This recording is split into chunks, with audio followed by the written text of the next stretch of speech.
સુરતમાં ટ્રાફિક નિયમોના વારંવાર ભંગ પર આરટીઓ અને પોલીસ વિભાગ દ્વારા કડક કાર્યવાહી કરવામાં આવી રહી છે। છેલ્લા 2 વર્ષ દરમિયાન કુલ 1465 વાહન ચાલકોના લાયસન્સ સસ્પેન્ડ કરવામાં આવ્યા છે। રોંગ સાઇડમાં વાહન હંકારવું, ચાલતા વાહનમાં મોબાઈલ પર વાત કરવી, ઓવર સ્પીડિંગ કરવું અને ડ્રિંક એન્ડ ડ્રાઈવ જેવા ગંભીર ભંગ પર સીધી કાર્યવાહી કરવામાં આવી છે। ઉપરાંત હેલ્મેટ વિના વાહન ચલાવવું અને ટ્રાફિક સિગ્નલના નિયમોનું ઉલ્લંઘન કરનારા ચાલકોનું પણ લાયસન્સ સસ્પેન્ડ કરવામાં આવ્યું છે। સુરત પોલીસ અને આરટીઓ વિભાગની સંયુક્ત કાર્યવાહી હેઠળ માત્ર વર્ષ 2025માં 235 લાયસન્સ સસ્પેન્ડ કરવામાં આવ્યા છે, જેમાંથી 175 લાયસન્સ 3 મહિના માટે જ્યારે 60 લાયસન્સ 6 મહિના માટે સસ્પેન્ડ કરાયા છે।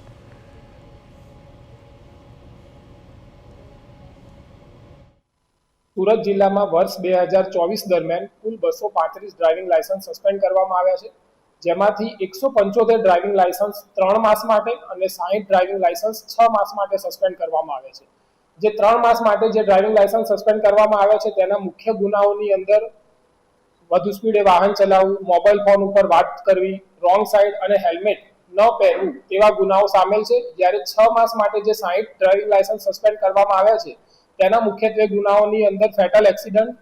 જેવા ગુનાઓ સામેલ છે અને ડ્રંક એન્ડ ડ્રાઈવ કિસ્સામાં પણ 6 માસ માટે ડ્રાઇવિંગ લાયસન્સ સસ્પેન્ડ કરવામાં આવેલા છે। 2024ની અંદર આપણે જો વાત કરીએ તો સુરત જિલ્લાની અંદર કુલ 1230 ડ્રાઇવિંગ લાયસન્સ સસ્પેન્ડ કરવામાં આવ્યા છે, જેમાં 3 મહિના માટે સસ્પેન્ડ કરવામાં આવેલ ડ્રાઇવિંગ લાયસન્સોની કુલ સંખ્યા 1138 અને 6 માસ માટે જે સસ્પેન્ડ કરવામાં આવ્યા તેવા ડ્રાઇવિંગ લાયસન્સની સંખ્યા 92 છે। ગત વર્ષમાં કુલ 1230 ડ્રાઇવિંગ લાયસન્સ સસ્પેન્ડ કરવામાં આવ્યા હતા, તેની કમ્પેરમાં આ વર્ષે 235 ડ્રાઇવિંગ લાયસન્સ સસ્પેન્ડ કરવામાં આવ્યા છે। અમુક જે ઘટાડો જોવા મળી રહ્યો છે તેની અંદર પોલીસ તરફથી અમને જે ડેટા મળી રહ્યા છે તેમાં વાહન માલિકનું નામ અને સરનામું હોય છે, ખરેખર વાહન કોણ ચલાવતું હોય છે તેનો ડેટા અમારી પાસે હજી સુધી આવ્યો નથી, જેને કારણે આ ડ્રાઇવિંગ લાયસન્સ સસ્પેન્શનની અંદર જે ઘટાડો જોવા મળી રહ્યો છે એ વિગતો અમને મળતા તુરંત જ અમે આના ઉપર કાર્યવાહી કરવામાં આવશે। હવે ટ્રાફિક નિયમનને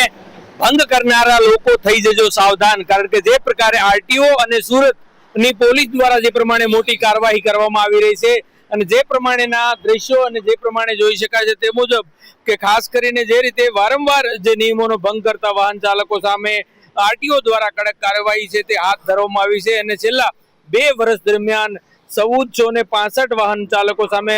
લાયસન્સ પણ સસ્પેન્ડ કરવાની પ્રક્રિયા છે તે હાથ ધરાય છે। એટલે કે રોંગ સાઈડમાં વાહન હંકારતા હોય, ચાલુ વાહને મોબાઈલ પર વાત કરતા અથવા તો ઓવર સ્પીડે વાહન હંકારતા અને ખાસ કરીને ડ્રંક એન્ડ ડ્રાઈવ કરતા લોકોના છે તે લાયસન્સ રદ કરવામાં આવી રહ્યા છે અને ઉપરાંત હેલ્મેટ વિના વાહનો હંકારતા લોકો સામે પણ કડક કાર્યવાહી થઈ રહી છે। એટલે કે ટ્રાફિક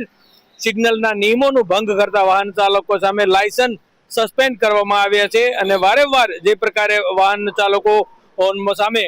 સુરતની આરટીઓ વિભાગે અને પોલીસની સંયુક્ત રીતે કાર્યવાહી છે તે કરવામાં આવી રહી છે અને મોટી સંખ્યામાં જે રીતે વારંવાર આ નિયમોનું ઉલ્લંઘન કરતા લોકોની સામે હવે તવાઈ બોલાવવામાં આવી રહી છે। એટલે મહત્વનું છે કે 3 મહિના માટે પણ લાયસન્સ રદ થઈ શકે છે તેવા લોકો 1138 છે અને 6 માસ માટે 92 વ્યક્તિઓના